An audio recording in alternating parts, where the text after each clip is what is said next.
Hey everybody, it's Tex once again. Welcome back to the Open Source Office YouTube channel.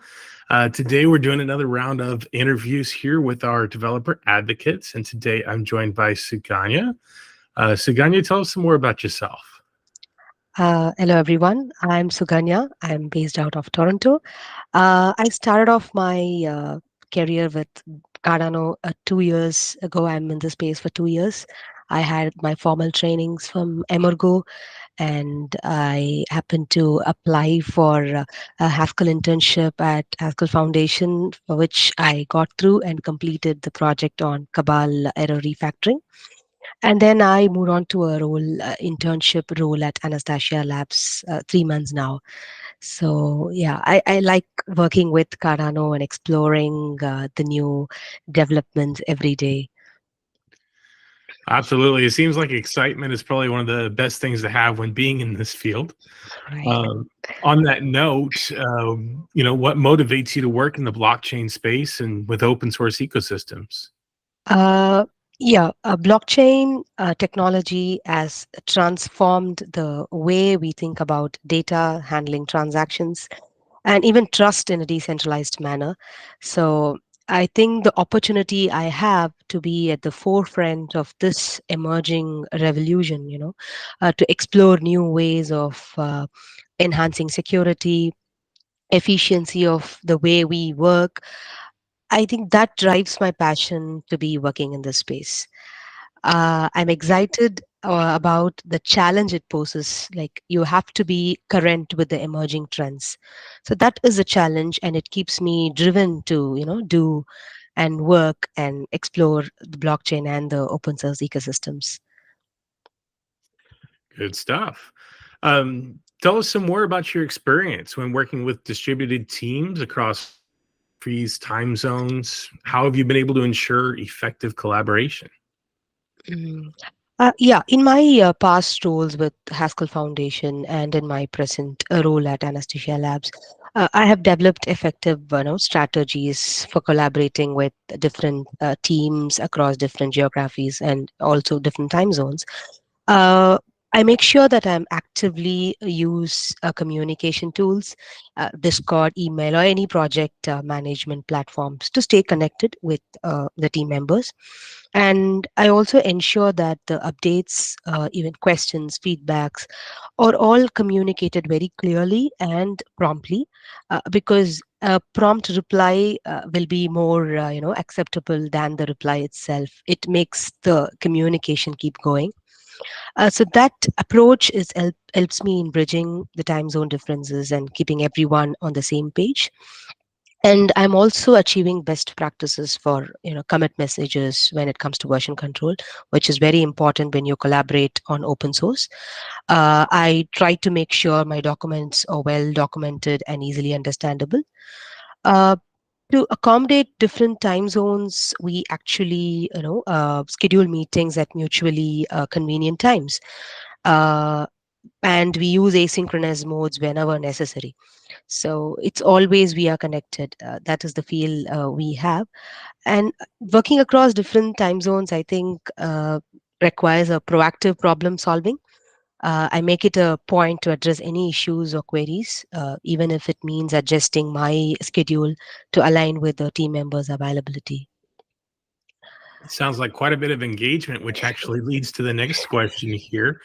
And that's, how do you plan to use these skills to engage with the developer communities? Uh, yeah, engaging with developer communities, it's actually a priority for me. I plan to contribute to open source projects where you can collaborate with the other developers, continuing the work I did with Summer of Haskell. And I think attending meetups has helped me, to reach out to the peers and stay connected with them.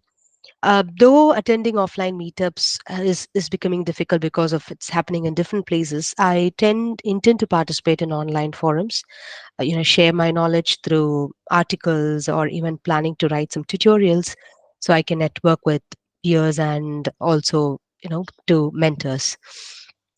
And I am in my agenda, I'm also thinking about applying or providing efforts on hackathons and also mentorship to new developers. I think these activities will help me to engage with the developer communities. Well, great job staying out there and aware of what's going on.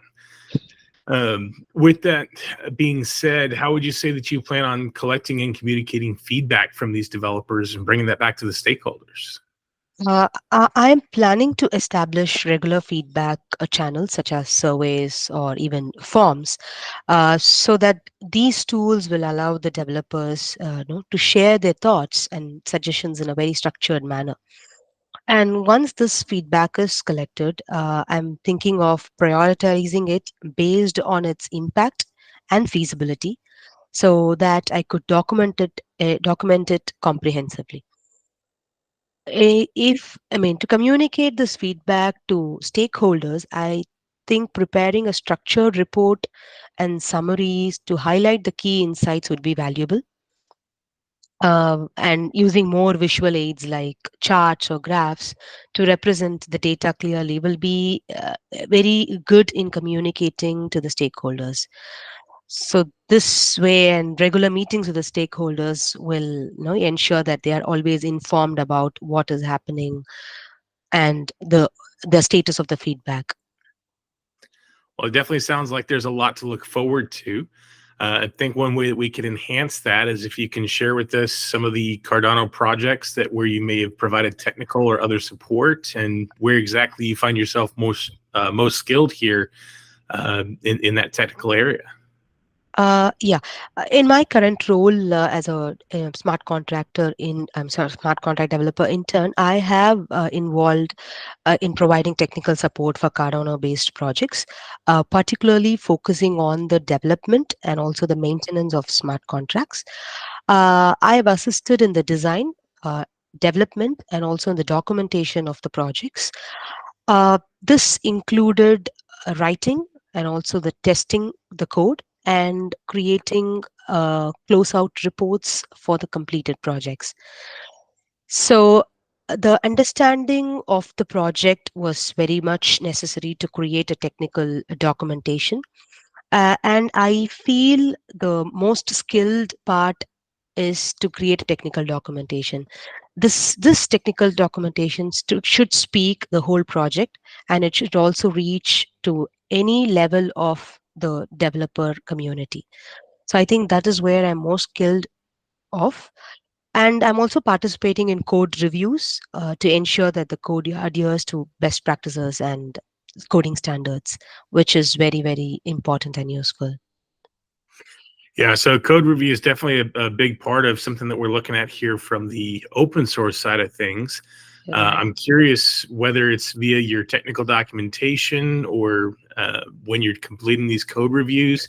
Do you have any examples of when you had to explain, let's say, a technical concept to somebody who was maybe a little bit further back on the understanding piece?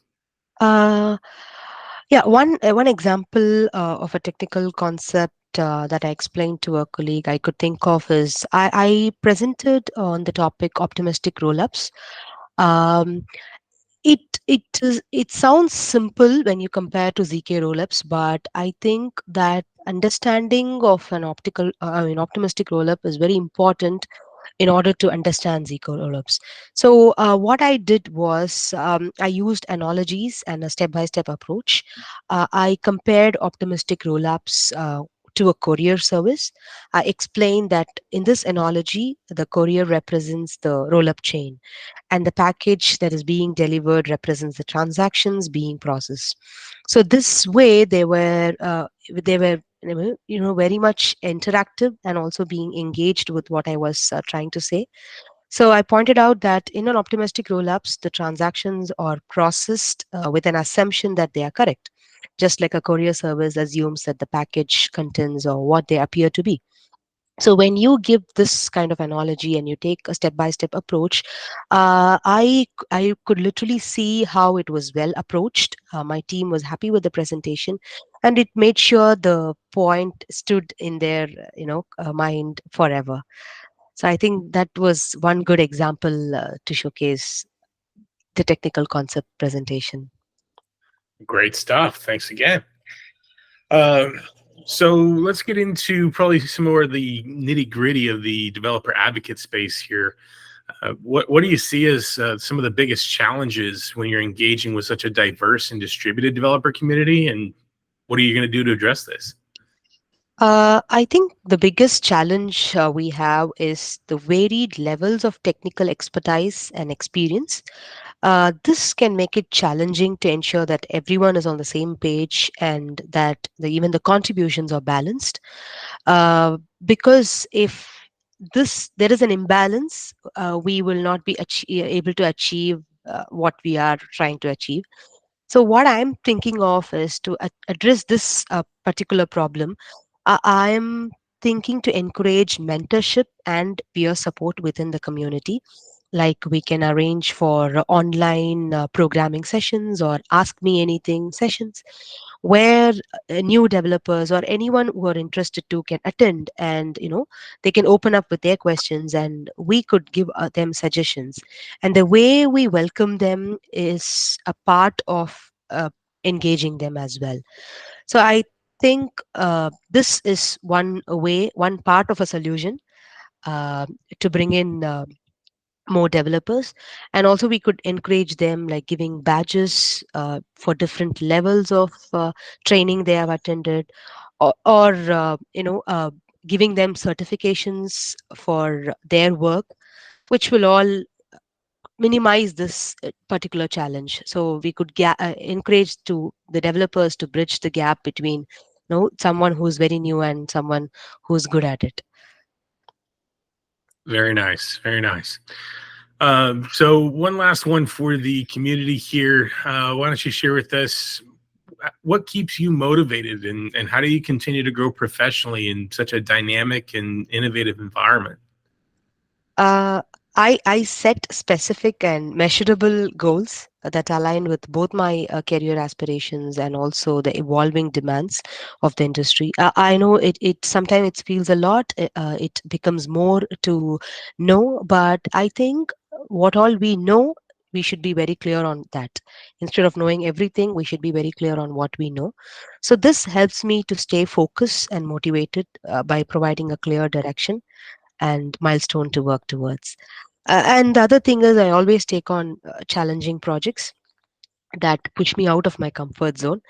So initially it is difficult, but as time goes, I feel confident and I feel happy that I have acquired a new skill. So this way, working on diverse and complex projects has helped me a lot to stay motivated. Well, I guess it's good to know that there's still some drive out there for individuals to be go-getters. So I'm definitely glad to hear that. Right. Well, I do want to thank everyone for joining us here. Don't forget to go ahead and give us a like, comment, subscribe here on YouTube. If you'd like to, you can reach out to us at Intersect OSO. That's on X, on Twitter. Of course, you can always become a member of Intersect, and you can find both the open source office and, of course, the developer advocates and much more in our Discord. Well, we'll sign it off for now, but thanks again, Suganya, and have a great day. Thank you.